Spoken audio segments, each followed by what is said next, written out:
Bien dans mon immeuble, avec Loiselet et Desgremont présente.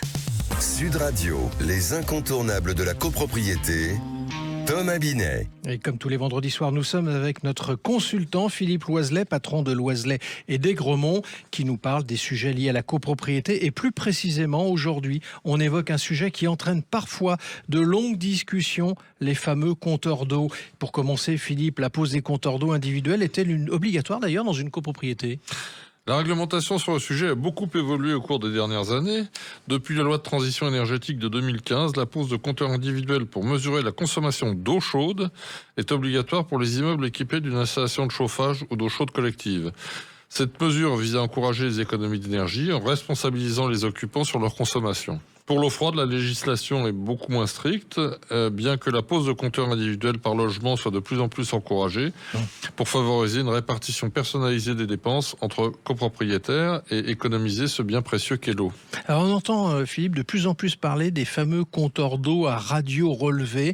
De quoi s'agit-il et quels sont les avantages de ce type de compteur ? Les compteurs à radio relevée présentent de nombreux avantages, particulièrement dans le cadre des copropriétés.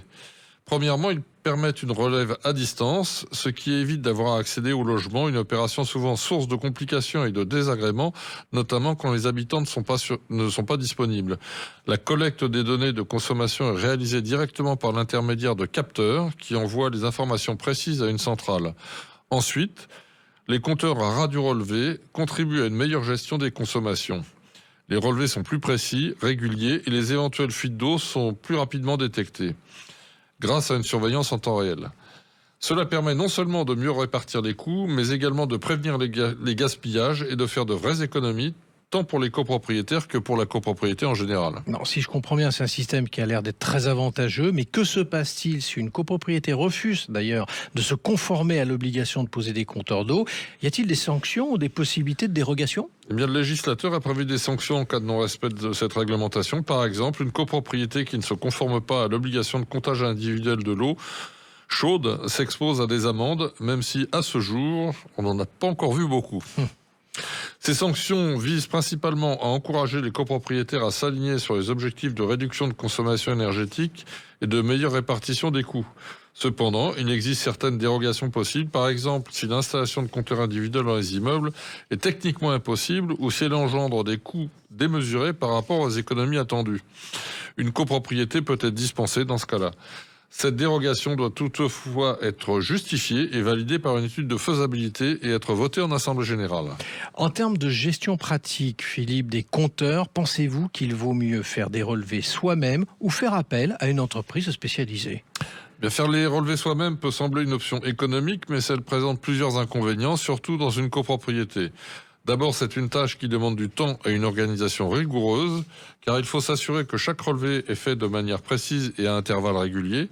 Cela peut notamment être compliqué si les occupants sont souvent absents ou peu disponibles. Recourir à une entreprise externe spécialisée est en général plus pratique et plus fiable.